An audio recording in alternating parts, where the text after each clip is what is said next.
Hey guys, it's Luke Johnson and Robert Schut. We're back with our fifth installment of Soren Kierkegaard's Philosophical Fragments. This portion of the discussion will largely be led by Robert. So, Robert, take it away. Okay, well, this is kind of part B to chapter 3 here. And we're dealing with Kierkegaard after going through all those explanations as to believe that we can prove God. He now comes up with his own version of, well, then what do we do? And he calls it reasoning from existence. We want to keep in mind, though, I always say Kierkegaard, but this is Climacus speaking, the words of Kierkegaard, perhaps, sometimes not. We're not always sure. So we have to keep that in mind here. So what he says here is this: if we assume that the object exists as a presupposition, there are consequences. And we're going to talk about those consequences. But he's saying here that I always reason from existence, not towards it. So what Luke and I were talking about earlier is that instead of reasoning from the concept to the existence, Kierkegaard says, no, that's wrong-headed. You have to first reason from existence. You have to reason, from existence if you want to reason. So that's kind of where we'll pick it up. So let me fast forward down to my notes. So now he gives kind of a little strange example here of what's called a Cartesian doll. And the Cartesian doll is a kind of little doll, I think it's a plastic doll or something, that when you stand it on its head, it automatically, if you stand it on its feet, it turns itself upside down and stands on its head. At least that's how I interpreted it. So it must have some kind of a weight in it. But I guess this is some kind of a child's toy to keep the kids entertained. So in order to see it happen, you have to let go of the doll. So if the child holds the doll, puts the doll down on its feet, nothing happens until you let go of the doll, and then it flips itself up on its head. And it's the same, he says, as a proof. You have to let go of the desire to prove God in order to grasp the existence of God. So the question is, well, why? As you're proving him, this is my answer to why. Why does he say that? Because as long as you're trying to prove God, you're distracted by knowledge in the form of theology. And you're in the danger of imposing your own independent will by making a God that you can live with. In other words, what if the God you prove is wrong? I mean, there's nothing says that the logic is infallible. Maybe you can come up with a proof, and it's a great proof, but you're proving the wrong God. That doesn't exist. So we've never really taken that error into consideration. Considering Climacus is teaching us in the last chapter that we're under this cloud of deception all the time. We really can't trust our reasoning to begin with. So even if we come up with a logical proof, we don't know how tainted our logic really is. It may appear to be right to us, but we might be deceived about it. But he calls this particular letting go something called the leap, which again is a very famous term that he uses throughout his books. So we can't certainly ignore it. This is a key word for Kierkegaard in his works. The phrase has become very popular, but because of its popularity, its meaning has paid the price. The meaning has become a little decayed and distorted from what it originally meant. So some people say, well, you got to take the leap. Well, they may or may not be trying to refer back to Kierkegaard. If they are, they're probably misusing the term the leap. The leap is not throwing reason out the window. It's not having, it is having the proof, and letting go of it at the same time. It's not leaping into any idea that someone has simply concocted. It's transcending reason farther than going against reason. I'm sorry, it's transcending reason rather than going against reason. It's going beyond reason. It's breaking through the boundaries that reason has limited us to. And this is the collision. This is when we collide with reason, is when we break through reason and get into something else. So in a way, Uh-huh. like when we were talking about the madness, that considering all the proofs foments, right? Like I was talking about how the ontological proof made me feel like I had gotten into some sort of trap. It didn't feel right. We get as far as we can with reason. We're banging our head against the door, and then we have to sort of leave reason behind with the leap. And I know this is probably inserting too much, but on some level, does it not become reasonable to transcend reason?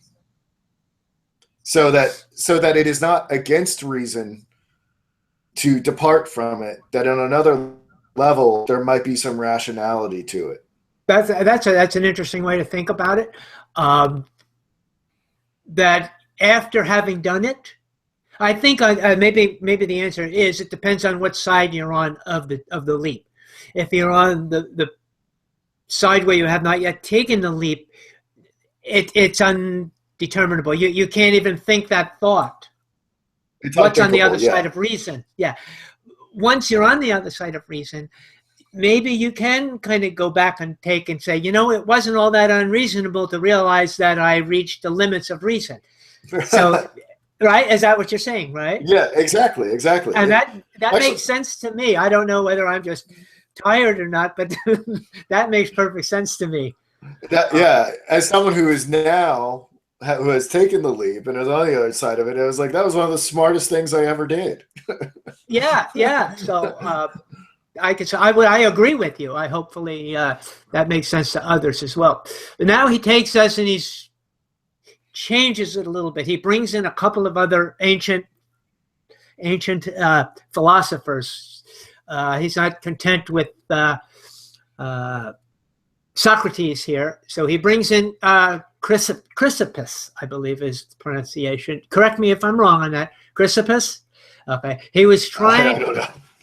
Yeah, and this is kind of new to me too. I'm not that familiar with Chrysippus. I think I've studied him in ancient philosophy, but I don't really know him on a personal level here. Chrysippus was trying to solve a sortes. So I had to look up a sortes. What the heck is a sortes? It's a paradox about a heap of sand. So you have a heap of sand. Okay? And what happens if you take away one grain at a time? When does it no longer become a heap? That's called the sortes heap. There's another sortes which isn't mentioned here. It's the ship sortes. I don't know if you're familiar with that one. If you take a boat, dismantling the boat. Right. And if you take one piece and you move it over someplace else, and then you slowly move pieces of the boat, at what point does it no longer become a boat here and become a boat over here? Right. It's a clever paradox, but that's what a paradox is here. And so he's presented with this, Chrysippus is presented with the sortes. And how much does it take to change the identity of something is the whole point. It seems seeing things in degrees as to when does a quality change, excuse me. At what point does it become a new quality? So this is what the paradox is trying to teach us, at least to think about it. Now, Carneades is another guy, another old ancient philosopher, couldn't understand this paradox, couldn't get it through his head what's going on. And Carneades, according to Sextus, the earlier Sextus we were talking about, he denies knowledge altogether. So Sextus thought that, well, he's not denying knowledge, he's just saying you can't come to a conclusion either one way or the other. But this guy, Carneades says there is no such thing as knowledge or truth. So Chrysippus gives him this wise advice. He says, why don't you go take a nap? And after your nap, when you wake up, maybe you'll wake up with the answers. So Climacus thinks that this is a total waste of time to go to sleep, take a nap, and then wake up, and you're going to be changed, and you're going to have the answers, because the problem is still going to be there. So this is kind of a little excerpt, a little break he gives us here. I'm not quite sure how it fit into the rest of the story, but it was kind of interesting, this idea of taking a nap. Sometimes I think I need to take a nap. Sometimes, you don't get it and you think, okay, it's nap time. So the question here is, let me see. That was a question I had. So we go to the Socratic proof of the God. And sometimes I slip up and I say God, but throughout this work, he's calling him the God. And the reason he's doing that is to synchronize his writings with Socrates, because Socrates calls him the God. And so he's just using that same term. Yeah, that's an interesting thing, is that, there's an interesting thing, because I'd have to explore that too. I also know that Socrates had a daemon or a demon or whatever. But presumably those are different. Yeah, I think that if we go to Saint Augustine, he was pretty much on Socrates' side, and I think he thought he was a pre-Christian Christian, right? Isn't he the one who believed him to be a Greek? So he's thinking the God is the same as the God of the Bible. I can't say one way or the other on it. I can only go with Kierkegaard here. He uses a distinction. So Socrates, he goes to Socrates. He says, what does Socrates think about the proofs of God? He says, well, Socrates has a physico-theological proof of God. So I had to look that word up, physico. I didn't know what that meant. It means relating to nature or science. So somehow Socrates is able to relate the God of theology to nature or sciences, which is only makes sense because he was of a scientist at that time. So he presupposes that God exists, or that the God exists. And once he does this, he sees more clearly the purpose of nature. Of course, yes. So he sees nature. In other words, the idea that there is a God, nature takes upon itself its own little, a different purpose, a different context, I guess is a good word to put it, than it would if, for the atheist, sees nature completely different than the theist. There is no God out there, so anything goes, or whatever. There's a different context. So the purpose plays a great role in his argument as far as Socrates is concerned. But we have to remember here that we spoke earlier that the purpose is actually considered to be the essence, not the existence. So Socrates is working with nature on the level of essence, not really so much on the level of existence. As far as existence is concerned, he believes that God exists. And therefore, nature unfolds as an essence from this existence. At least that's how I understand this. If you have a different understanding, please jump in, Luke. No, I'm willing to go with you on it. Okay. So here we get into the collision. The reason collides with the unknown. There are things that we don't know, which we call the unknown, a capital U, might be referencing to the divine unknown. Theoretically, something can therefore exist and yet be unknown. This is the collision. How do we deal with it? How does the reason deal with something that exists can still be unknown? I tried to come up with some examples, like there might be unknown planets. Human life in another universe might be unknown to us, but it might exist. So just kind of to throw something out there anyway, because this is at the point where reason reaches its limit. We can't really go beyond reason here. It can't say because it's unknown that it doesn't exist. This is the paradox. So because we have reason, we began with self-reason, self-knowledge. We reached out to say, okay, I want more knowledge. So where do I go? I have to go to the unknown, what I don't know. And so I keep forging away through the unknown, and bang, all of a sudden I hit a wall. And the wall is, I can't go beyond the unknown. But what if something else exists out there? With that, I don't know how to reach it with reason. So what then is this unknown? If we call the unknown God, or the God, we're giving it a designation. We're designating it as something. But this does not satisfy the passion of reason to know God. Just because we named it doesn't mean we know it. So reason is still having trouble. Okay, now I know what to call it. Maybe I've made it, an inch of progress, but I still can't know God. The unknown then is a limit, but it's also an incitement. In other words, it drives reason crazy because it's passionate to know, what is this that I can't know? That's really what's behind all these arguments for God, because man has had this collision with God, but I want to go beyond reason.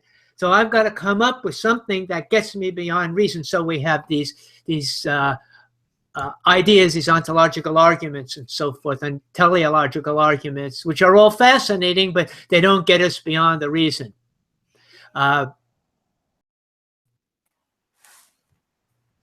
Okay, I am back again here. I'm sorry, we had a little technical difficulty. I lost my service provider, so I lost my computer, my phone, I lost everything.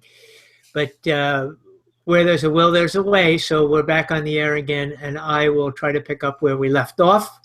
So the subheading I have here is called the absolute difference. He's going to give us something difficult to understand. So if I should drop the ball here, Luke, I want you to pick it up and let me know and say, hey,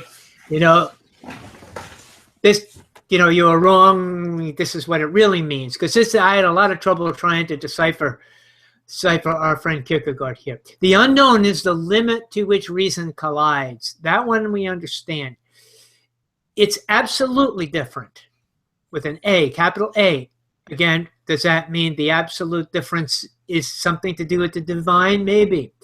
And there's nothing to distinguish it, because it's so absolutely different from anything we know. There's not even a word, we can't even use a word to describe it, to explain it. So one example I thought was like the infinite universe. What kind of words do we have that really help us define infinite universe?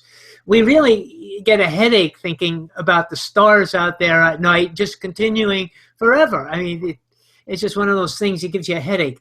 So have a vocabulary that really deals well with that. In the case of God being the unknown, he is the absolute difference. Reason cannot even conceive of absolute difference. So this is a problem for reasoning. It tries to see, so what I should say is, so what does it do? Well, it tries to see unlikeness within its boundaries because it can't transcend itself. So reason's got to work within the framework of reason. So it's thinking, well, how do I adjust this idea, this concept of absolute a difference? I have to see it in some kind of a framework. So it reduces the absolute difference into individual differences. So what if I just kind of like conquer by breaking it down into its smallest components? So if things remain in this kind of stalemate state, then everything just stays the way it is. Reason can't go anywhere beyond itself, so it just kind of stays there in this stalemate with itself. Now, if the unknown remains a limiting concept, it must remain as the absolute. So if what we don't know, and we call it the unknown, is to be that confining thing of our reasoning, and confines and traps and contains our reasoning, it has to remain absolute. If it falters from being absolute, reasoning is going to jump right in and say, now I understand you. Now I gotcha, because you're not absolute anymore. So it has to stay absolute. If reason sees it as particular idea of difference, it throws it into a state of confusion. So if reasoning tries to rationalize the absolute unknown, it throws itself into confusion. It sees single and particular differences instead of the multiple differences to account for it with the absolute. So when we see it, we can't even think of it as a composite of separate unknowns. We just see it as a place we can't go. But reasoning isn't done with it. Reasoning is going to say, okay, what if I break it down to small components here? So it's trying to create particular differences so that it can deal with it, since it can't deal with the absolute or infinite differences. If no particular determination or difference can be held in God, the like and the unlike become identified with one another. This really was troublesome for me to grasp what he's saying. So I'm going to take a shot at it.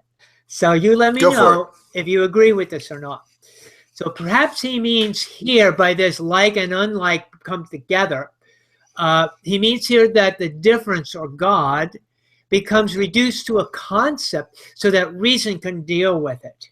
Right. If the reason can compare God to something and show how he's different from everything else, it can then make sense of it and see the like as the unlike. So what does this mean, even trying to come to a even better understanding? Reason confuses itself because it sees difference as something. So rather than say difference is nothing, I can't grasp it, it says, I'm going to create it and make it something so I can understand it. It sees the unlike, and this is kind of clever in the reasoning. If this is what the reasoning does, according to Kierkegaard, it sees the unlike in comparison to something it already knows and labels it as the opposite. An example might be, and these are simple examples, as something, instead of saying something is short, he says something is not tall. And I can understand it as something not tall, or as something that doesn't have blue eyes. And you can kind of add your own here. And that there's actually a word for this that I ran into way back. It's called a lidites. When we say in our expressions, hey, that's not bad, that's a lidites. We're saying something positive about it, but we're using the opposite language to say it. And that's kind of what the reasoning does. It goes into this state of lidites where I'm going to name it what I don't know in terms of what I do know. You may not know God, but you know what it is not. I know, yeah, I think I know what it is not. That's a great way to put it, right. So such a use in our example can mislead us into thinking that we actually know something about God by knowing what he is not. So we can say, well, he's not temporal, and he's not visible, and he's not limited. So do we really understand God by using those terms? No, we don't really understand him. But the brain, for the sake of his ego, thinks it understands it. Absolute difference means that there's no common point of comparison. Sometimes we think that we understand the infinite by thinking of it as something that does not end, has no beginning or no end. Or we can even diagram infinity with a symbol. But that all falls short of understanding what infinity really is. It's just our rationale trying to show it in terms of things that we already do know. So an example here I have, there's an example he has. There's an individual who is just like all other men. He earns a living, he gets married, he has a job, gets a house, he's got the whole thing, the ideal life. But this man is also God. How do we know this? How do we prove this? I cannot know it, for I would have to know God and the nature of the difference between God and man. But how can we know God when he's the absolute difference? So he's getting into what he eventually calls the absolute paradox, because we're dealing with absolute difference. So how do we define this God-man in terms that we can understand, but we don't understand God? And we don't understand the differences. Therefore, if we don't understand God, how can we understand the differences between God and man? So again, we've reached this perplexing collision. So now he goes into part 2, which is really a summary of what we know so far, is the way I kind of took it. And he brings up this crocheteer, this word that he's used in the title. Someone might say, now he's having a dialogue, and he says, well, someone might say that you're certainly a crocheteer. And I take this to mean that he, like crocheting, he weaves ideas in and out in order to create some kind of a final pattern, some kind of a final cloth, which is his argument. But then he says, do you really think we're supposed to believe everything you're saying here, Climacus? I mean, you've kind of gone off on the deep end here with this infinite unknown and all these kinds of things. So are we supposed to really believe this? But do you think yourself warranted in retaining? And his response is, well, do you think that you yourself are warranted in retaining all the presuppositions that you have in your consciousness while retaining to think about your consciousness without presuppositions? And this is kind of a really clever response that Kierkegaard gives if we really take time to think about it. In other words, he says, come on, admit it. Most of the things that you believe are really based on presuppositions, aren't they? And when we think about it, aren't they? We really don't spend our whole life trying to prove we exist or trying to prove the other person exists.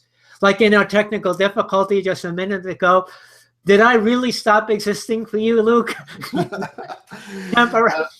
You might be a hologram. I don't know, Bob. We've never met in person. That's right. So you really don't know if I exist. So you can prove the rest of your life proving whether I exist or not. So he says that's silly. We really don't do that.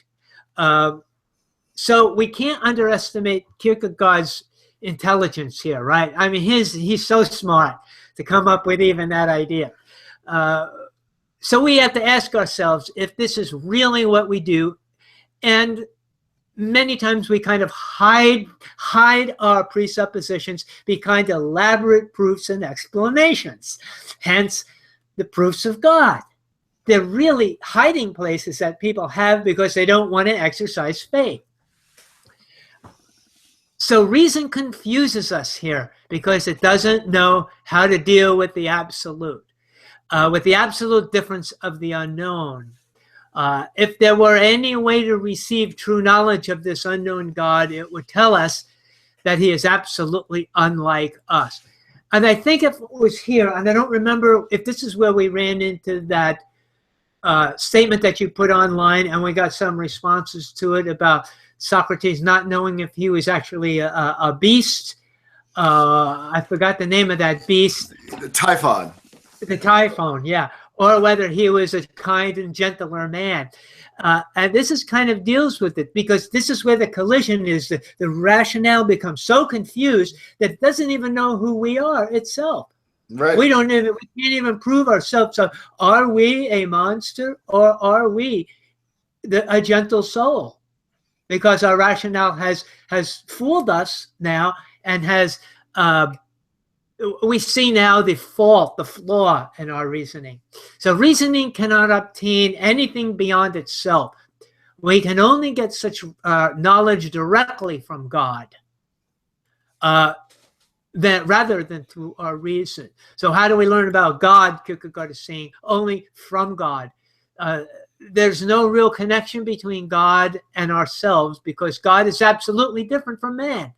And if this is true, God is unlike man and man is unlike God. And there is no common point is what he said in the absolute paradox of absolute unknown. There is no common point for the rationale to know the unknown. So there we have the ultimate paradox. To obtain knowledge, and this is where he uses this is almost exciting to explore his thinking here. This is where now he takes us back to the idea to obtain knowledge of being different. We can only get that from God. And this is the paradox as we go into it. So we need God to help us to know him. But what's the first thing that God has to do here, Luke? He has to demonstrate. Go ahead. Right. Do you want me? Yeah. He has to demonstrate the difference, right? He has to give us the condition for understanding him, right? Yeah. Like we can't, unless we don't have the condition, we can't understand God. And the condition, right, is our understanding of how we are from God in terms of error and sin. Right. Yeah. The first thing he has to do is to help us, is to make us realize that we don't know him. And this is where we come to the knowledge of the difference. So how do we come to this knowledge about God? How does God get through to us if he can't get through reason? How can we discover within ourselves how we are unlike God without first knowing God? Climacus suggests that maybe this unlikeness, let's call it sin. Previously, he called it error, but now he's giving it another term, sin. Consciousness of sin is not something that I can teach to you, nor you teach to me. It can only come from God, and he must consent to become our teacher. Why? Because of the difference, because of this absolute difference. So we can't even really know sin, because sin is helping us to understand this absolute difference, and we can't come to know it without God. He must make himself. And how does he do this? Well, he makes himself an individual man in order to become equal, which is what he began to teach us in the earlier section, is that man can't love, or the object of love, the drive, the motivation of love, is to bring equality between the lover and the one being loved.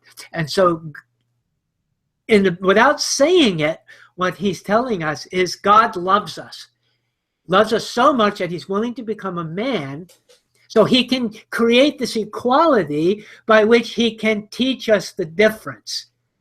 And the first thing he'll teach us is sin. So such a revelation is two-pronged. It's a two-pronged paradox, this absolute paradox. On the negative side, he must reveal the absolute unlikeness of sin in us. And positively, he must do away with the absolute unlikeness of sin in us. So here is another collision. Because it's a paradox, it has a collision. The collision is the absolute unlikeness is going to destroy the absolute unlikeness. Right. Right? Then he must both reveal the unlikeness and remove it.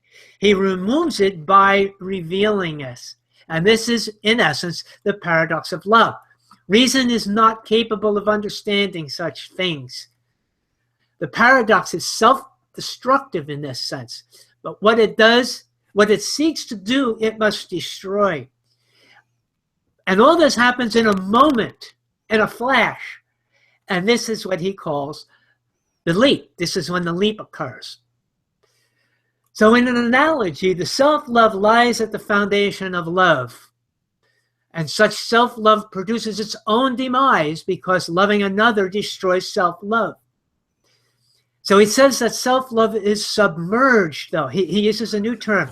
Self-love is submerged. It's not really annihilated or destroyed completely, but self-love is still there, but it's submerged. Then he leaves us with a question. How do we name this new paradox of sin? So we have to stay tuned for that. All right. So I have kind of an ending statement that I wanted to make about how I relate faith and rationale, or faith and reasoning. It's prior to understanding the true power of faith, I believed knowledge to be greater than faith. Now that I understand the true power of knowledge, I believe faith to be the greater. So now that I really understand the limits of knowledge, I now see that faith is greater. And again, like you said, this kind of comes almost to rationale, and it's almost reasonable to come to this conclusion. So, what do you think? Did we do it? I think we did a pretty good job. Okay. I thought it was great. It's got to be downhill from here, I hope. Yeah, I think we've reached the top of the hill. So I hope. I think the third chapter was the most difficult, but we'll see. I'll have to take a look at the fourth chapter, and you might be a little bit further ahead than I am with it. But we'll bring this session to a close, and I'll get everything edited and up on the Noetic app shortly. I thought that was really wonderful, Bob, especially with the technical difficulties at hand. And we'll take a look at that fourth chapter. Yeah, we'll take a look at that fourth chapter and figure out how we want to divvy it up. Okay, great. All right. Thank you for listening, everyone. Download the Noetic app so you can take advantage of all these resources that we're creating for you. All right. Take care. Good night.